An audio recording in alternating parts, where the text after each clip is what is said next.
서비스 받는 와중에 등급이 신청하고 제가 등급 신청을 도와드리고 그러면서 등급이 나와서 선생님하고도 계속 그 요양보호사 선생님하고도 계속 유지하면서 지금까지 서비스 받고 계시거든요. 근데 처음에 나오셨을 때는 정말 다리에 힘이 이제 병원에서 나오시면 보통 어르신들이 이제 다리 근력이 많이 빠지셔가지고 거의 거동을 못 하세요. 근데 처음에는 이제 거동을 거의 못 하셨고 기저귀 케어하시고 하셨는데 지금은 집 내에서는 이제 걸어 다니시고 화장실도 이용하시고 하셔가지고 전 그런 거 볼 때 진짜 보람도 너무 느끼고 제가 하는 일을 잘 하고 있구나 이런 생각이 들더라고요.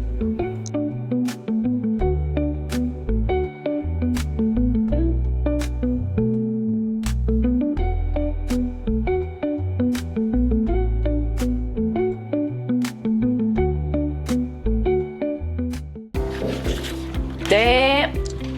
안녕하세요. 네, 안녕하세요. 안녕하세요. 센터장님 맞으시죠? 네. 네, 안녕하세요. 혹시 간단하게 자기소개 한 번만 부탁드려도 될까요? 네, 안녕하세요. 저는 케어닥 방문요양 돌봄센터 호계점 센터장 강원선입니다. 반갑습니다. 네, 반갑습니다. 혹시 간단하게 센터 소개 한 번만 부탁드려도 될까요? 네. 저희가 공간이 크지는 않은데요. 여기는 요양보호사님 오시거나 이제 면접 보거나 할 때 쓰는 회의 테이블이고요. 여기는 제 자리입니다. 잠깐 찍어봐도 될까요? 네. 특이하게 모니터를 위아래로 쓰시네요. 네. 공간이 넓진 않아가지고 옆으로 저희가 책상을 길게 못 놔서 우선 또 혹시 나중에 선생님 오실 수도 있어서 책상을 2개 놓으려니까 이 길이가 이 정도밖에 안 나와서 또 어쩌다 보니 위아래로 놓게 됐네요. 그래서 아직은 좀 작죠? 아닙니다. 여기 특이하게 휠체어죠? 네. 네, 특이하게 휠체어가 여기 사무실에 있네요. 네, 저희 일부러 구비를 조금 해놨고요. 저희가 수급자가 많지는 않지만 요양보호사님이 혹시나 시간이 안 되거나 그럴 때 제가 보호자님도 시간이 안 되거나 하실 때 제가 병원 동행을 같이 나가는 경우가 종종 있어요. 그래서 그럴 때 편하게 제 차에 좀 실어두면 좀 모시기 편하더라고요. 그래서 일부러 구비를 조금 해놨고요. 그러면은 혹시 사무실 혼자 있으신데 몇 시 정도에 오픈을 하시고 몇 시에 퇴근을 하시는 거예요? 보통은 9시에 출근해서 6시까지 있고요. 보통 그 시간에 맞추는 것 같은데 뭐 일이 있을 때는 먼저 보호자나 어르신 댁에 먼저 가는 경우도 있어가지고 그럴 때는 들렸다가 오면 오픈 시간이 조금 늦어질 때도 있고요. 그리고 뭐 보통은 6시에는 칼퇴근 하려고 노력합니다. 네, 저희 아이들이 아직 어려가지고 혹시 아이들이 몇 살인가요? 아이들이 중학교 1학년, 초등학교 5학년, 초등학교 2학년 아이가 3명입니다. 혹시 이 일 하시기 전에 어떤 거 하셨어요? 일 시작하기 전에 요 일은 작년 11월에 시작하게 됐고요. 준비 과정은 한 3, 4개월 정도 걸린 것 같아요. 그 전까지는 계속 아이 출산 육아 그리고 양육하는데 거의 결혼 이후로 계속 일은 하지 않고 주부 생활을 계속 했습니다. 그럼 주부 생활 하시다가 바로 이 일을 시작하게 되신 거잖아요. 네. 이 일 자체를 시작하게 된 계기가 있을까요? 우선은 가장 큰 계기는 제가 사업을 해봐야겠다라는 생각이 우선 먼저 들었고요. 제가 뭔가를 일을 할 때 뭔가 딱 제 일이 있으면 책임감 있게 할 수 있을 것 같더라고요. 그래서 제가 그 결혼 전에도 직장 생활을 하긴 했었는데 저에게는 직장 생활이 조금 맞지는 않는 것 같다라는 생각이 들고 사실 아이 키우면서 중간중간 쉽지는 않았는데 중간중간에 취직을 했었어요. 근데 막상 아이들 키우면서 같이 뭔가를 하기에는 직장 생활이 정말 쉽지가 않더라고요. 그래서 이번에는 아이들이 조금 작년에 이제 준비했으니까 막내가 이제 초등학교 완전 들어가고 나서 이제 완전 아이들은 없으니까 이제는 본격적으로 뭔가 내 일을 해봐야겠다라는 생각이 가장 컸고요. 근데 이제 사업을 해보자라고 마음을 먹고 어떤 사업을 해볼까라는 생각을 많이 하고 보신 끝에 여러 가지 사업을 찾아봤어요. 정말 한 1년 넘게 고민을 한 것 같고요. 창업 설명회도 다녀왔고 찾아보다가 케어닥 이제 창업 설명회를 한번 가게 됐었고 하면서 이 일이 나에게 좀 맞지 않을까라는 생각이 가장 컸던 것 같아요. 우선 제가 어르신을 좀 어려워하지는 않고 또 심성이 뭐 어떻게 보면 또 이렇게 말하면 제 자랑 같지만 심성이 나쁘지 않고 좀 차분하고 어르신들을 좋아하고 어르신들이 특히 저를 좋아하는 편이기도 해요. 한번 제가 상담을 나가면 보통은 어르신들이 센터장님하고 꼭 했으면 좋겠다라고 그렇게 말씀 많이 하시거든요.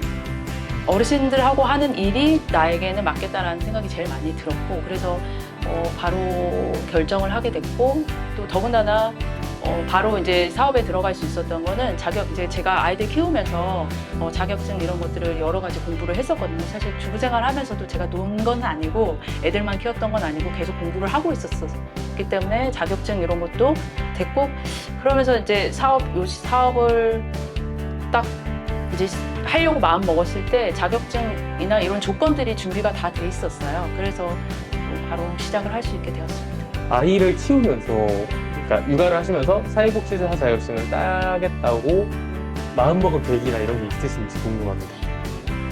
솔직히 말씀드리면 아이 키우면서 이제 온라인으로 공부할 수 있는 것들이 그렇게 많긴 한데 정말 내가 취직을 하는데 도움이 될 만한 자격증이 뭐가 있을까라는 고민을 했을 때 가장 조금 어렵지 않게 딸 수 있던 게 이제 보육교사, 사회복지사 자격증이었거든요. 그래서 우선 조금 그렇게 해서 도전을 했던 거고 보육교사는 제가 중간중간에 한번 일을 했었는데 저랑은 또 맞지가 않더라고요. 그래서 사회복지사 자격증을 가지고 할 수 있는 사업이 이제 여러 가지 중에 제가 어른하고 맞으니 노인들하고 어른들하고는 잘 맞는구나라는 생각을 해서 노인 사업을 시작하게 되었습니다. 그러면은 육아를 하실 때랑 지금 이 일을 하실 때랑 어느 게 더 힘드신지 궁금합니다. 글쎄, 난이도로 따지면 육아가 더 힘든 것 같고 신체적으로 따지면 육아가 더 힘든 것 같고 사실 이 일은 정신적으로 어떻게 보면 조금 더 힘든 것 같아요. 아이들은 이제 저만 바라보는 아이들이니까 진짜 사랑을 그냥 주면 되는데 저희 아이들이니까 또 근데 또 어른들은 어른들만의 문제가 아니라 또 보호자하고도 얘기가 잘 돼야 되고 또 더군다나 요양보호사 제가 이제 가서 일을 하는 게 아니기 때문에 어르신하고 보호자하고 저만 잘 맞아서가 아니라 또 요양보호사님하고도 잘 맞아야 되거든요. 그래서 말 그대로 어르신, 보호자, 요양보호사님이 잘 굴러가게 정말 하는 일이 저희 역할이기 때문에 사실 어떻게 정신적인 난이도로 따지면 이 일이 조금 더 어렵습니다. 이 일 하시는 거에 대해서 그러면은 작년으로 돌아간다면 네. 뜯어 말리실 건가요? 아니면 어떻게 야 빨리 해! 라고 적극적으로 권장을 하실 건가요? 솔직히 말해도 되나요? 네. 솔직히 말하면 조금 뜯어 말리고 왜요? 제가 스트레스를 많이 받는 편은 아니거든요. 저도 성격이 뭐 조금 막 이렇게 소심하거나 막 이런 편은 아니라 가지고 스트레스를 한번 스트레스 받는다 해서 그 다음날 계속 생각나고 이런 스타일도 아니고 잠 못 자는 스타일도 아닌데 이 일 시작하면서 잠 못 자는 일이 조금 생기더라고요. 그 정도로 이제 제가 스트레스를 받는구나라고 생각을 했던 게 정말 너무 다양한 어르신, 보호자, 요양보호사님이 계시고 사람이 정말 다양하다는 건 알고 있었지만 제가 막상 그 사이에 들어가 보니까 정말 다양한 사람이 많고 가지각색의 생각들이 다 다르고 근데 그거를 잘 이렇게 돌아가게끔 어르신을 위해서 보호자랑 저랑 요양보호사랑 자기 협력해야지 어르신을 위하는 일이니까 그 협력하는 과정까지가 잘 굴러가게 만드는 데까지가 좀 시일이 걸리고 에너지 소비가 되더라고요. 그러면서 조금 스트레스를 받지 않나 싶어요. 그래서 1년 전에 돌아간다고 하면 정말 뜯어말리고 싶습니다, 저를. 하지만 어쨌든 저는 일을 시작했고 지금 하는 동안에 이제 그런 과정들이 있었지만 제가 또 그렇게 스트레스 받는 만큼 요양보호사님 하고 얘기도 들어주고 어르신의 얘기도 들어주고 보호자님 얘기도 들어주면서 저는 조금 스트레스를 했을 수 있지만 그 사이에서 또 그렇게 잘 굴러가게 만드는 데까지 만들고 나니 그러고 나니 엄청 보람을 느끼게 되더라고요. 왜냐하면 어르신 한 분을 위해서 보호자, 요양보호사님 저까지 해서 같이 협력해서 그분을 위해서 일을 만들고 있는 거니까 또 서비스가 들어가고 그러면서 인해서 또 어르신이 건강도 나아지고 또 생활하시는 면에서 더 나아지는 모습을 보면 엄청 보람을 느끼게 되더라고요. 그래서 뭐 1년 전으로 막상 돌아가서 시작하지 마라 이렇게는 하고 싶지만 지금 어쨌든 시작한 이상은 제가 이 일이 또 그만큼 보람되고 만족하고 있으니 앞으로도 계속 잘 했으면 좋겠습니다. 센터장님께서는 어르신 모실 때 가장 중요하게 생각하는 게 어떤 건지 궁금합니다. 어쨌든 가장 중요한 거는 어르신이 어떤 서비스가 필요하는지가 가장 중요한 것 같아요. 사실 상태가 더 안 좋아지시면 또 다른 뭐 시설로 옮기시거나 병원으로 가시거나 이런 경우도 있는데 어쨌든 재가를 하시는 경우에는 집에서 서비스를 받고자 하시는 거기 때문에 집에서 뭔가 불편함을 느끼지 않아야 사실 집에 계속 계실 수 있는 거고 아프지 않아야 집에 계속 계실 수 있는 거기 때문에 가장 중요한 건 어르신이 어떤 서비스가 필요한지 어떤 불편함이 있으신지 집에 있으시면서 그런 걸 가장 중요하게 보는 것 같아요. 네, 하신 지 얼마 안 되셨는데 이 방문요양센터 하실 때 어려움이 혹시 있으신지 궁금합니다. 모든 센터가 비슷하겠지만 가장 어려운 게 사실 수급자 모집이거든요.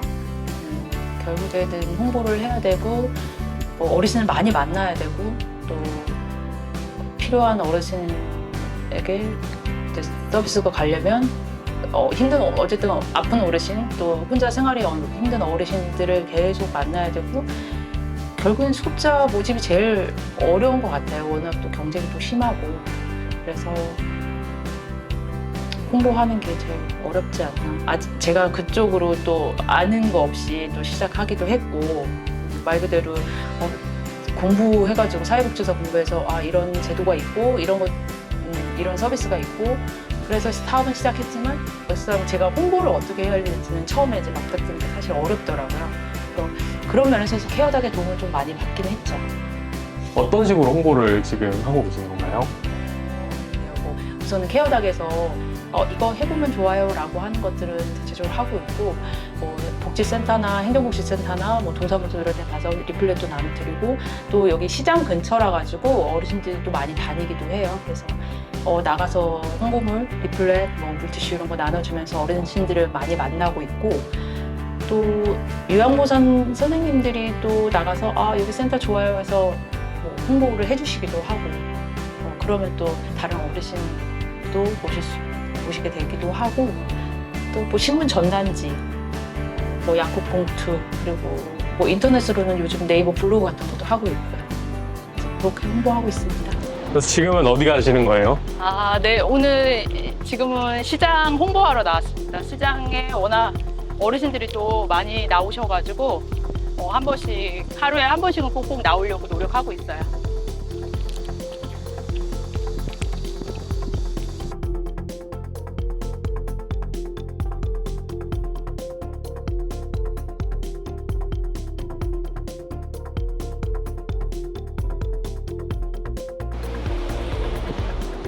그래도 오늘 들고 온 건 다 네네. 사신 거네요? 네. 오늘 홍보 활동은 끝났고요. 이제 오늘 어르신 방문 한번 드리러 같이 가볼까요?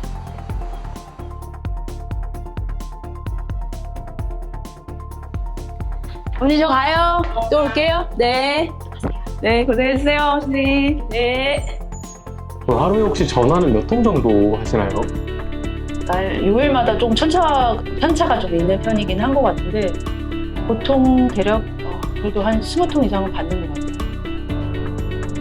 상담 문의도 있고 또 어르신이랑 보호자분들이 연락을 오시는 경우가 대체적으로 많이 있고 또 요양보호사 선생님이 일이 생기거나 이럴 때 주시는 경우 또 정말 많이 받는 날에는 부인할 때 이제 요양보호사님 이제 어르신이 이제 새로운 신규 어르신이 생겼을 때 요양보호사 부인을 올렸을 때 그럴 때는 정말 폭발적으로 전화가 오는 것 같아요.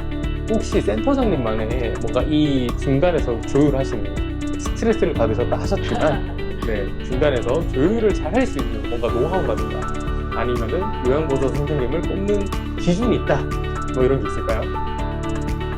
어려운데 사실 처음에 이제 어르신 상담할 때 어떤 니즈가 있는지가 정확하게 파악이 돼야 된다고 생각되거든요. 원하는 서비스가 이제 어떤 것이 있다 그런 게 구체적으로 좀 파악하는 게 가장 중요하고 그거에 맞는 그 서비스에 맞게 요양보호사님 뽑을 때도 구체적으로 이런 일들은 해주셔야 돼요. 이런 건 안 해주셔도 되는데 대신 이런 건 정확하게 좀 해주시면 좋겠어요 라고 선생님 뽑을 때도 구체적으로 말씀드려요. 그게 선생님들마다 다 다르게 네네네. 그러니까 기본적으로 요양보호사가 할 수 있는 제공 범위라는 게 있어요.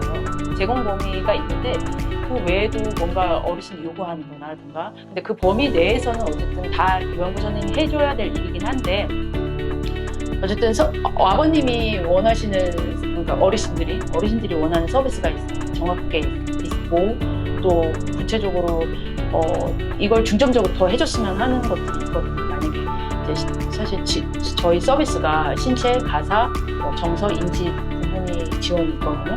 근데 어떤 어르신들은 신체 지원, 목욕이라든가 아니면 기절 케어라든가 신체 지원을 더 많이 요구하시는 어르신이 있는가 보면은 또 인지 지원이 더 많이 필요한 어르신이 있고 또 가사 지원이 많이 필요한 어르신들이 있거든요. 근데 사실 공단에서 제공하는 시간이 정확하게 정해져 있어요. 가사 지원 같은 경우는 90분 이상 넘지 않아야 된다. 이런 거 있긴 있지만 그래도 조금 어쨌든 내가 원하는 건 가사 지원을 조금 더 해줬으면 좋겠다라고 하면 요양보호사님 뽑을 때 정확하게 어르신이 원하는 니즈가 정확하게 이런 부분이 있다. 구체적으로 말씀을 드려서 그게 자기랑은 안 맞는다 싶으면 제가 선택을 하지 않는 편이에요. 그래서 그 니즈에 정확하게 맞춰서 요양보호사님을 그러면 이 일은 가능하시겠어요? 이런 일들은 가능하시겠어요? 라는 걸 선생님한테 구체적으로 여쭤보고 오케이 하시면 선생님이 면접 보거나 면접 보고 어르신하고 많이 대면하게 하거든요. 그래서 한번 들어가신 선생님들이 생각보다 많이 바뀌지는 않은 것 같아요. 네, 기억에 가장 남는 어르신이 있으실까요?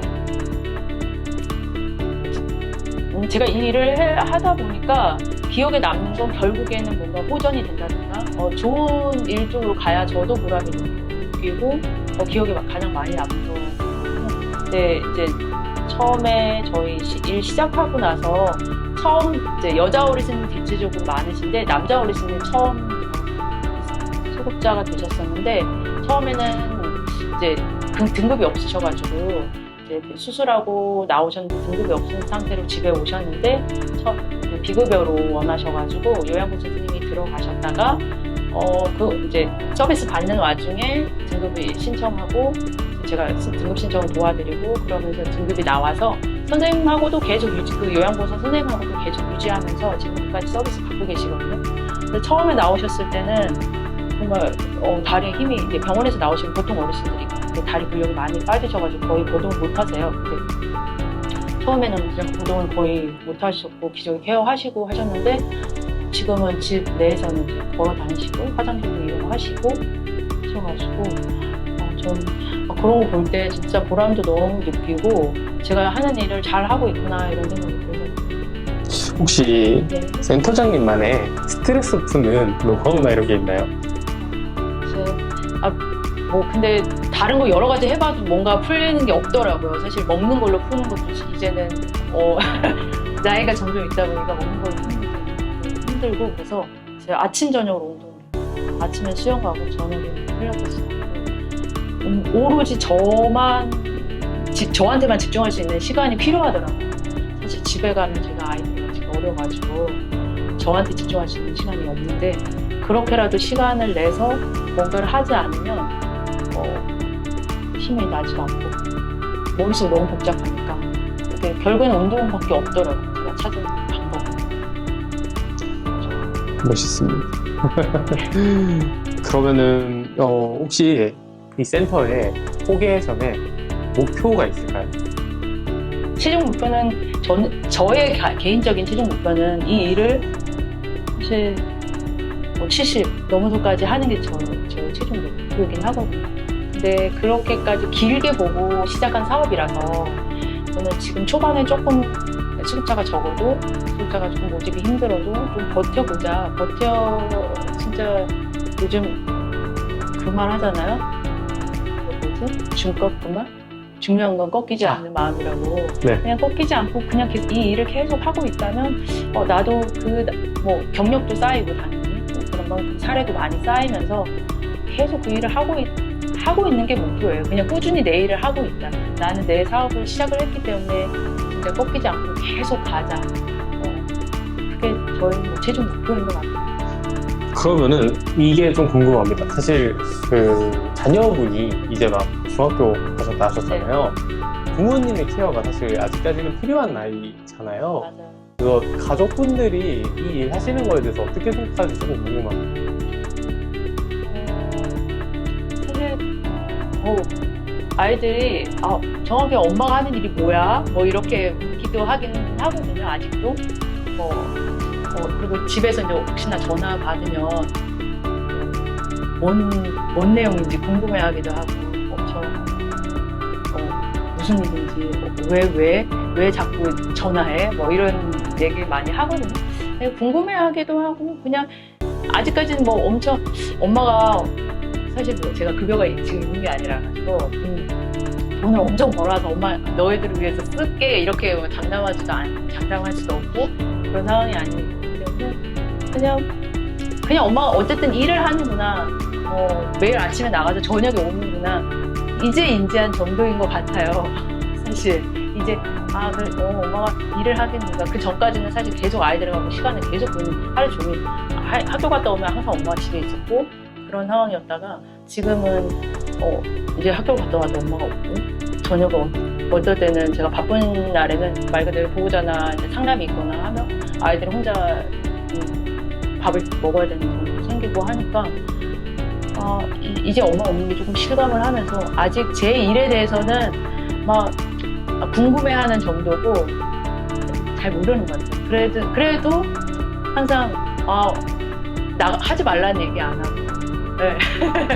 하지 말라는 얘기 안 하고 엄마 이제 맞벌이 하는구나 이러면서 나가서 잘하라고 화이팅 하라고 얘기해주는 어린이만 기특하지.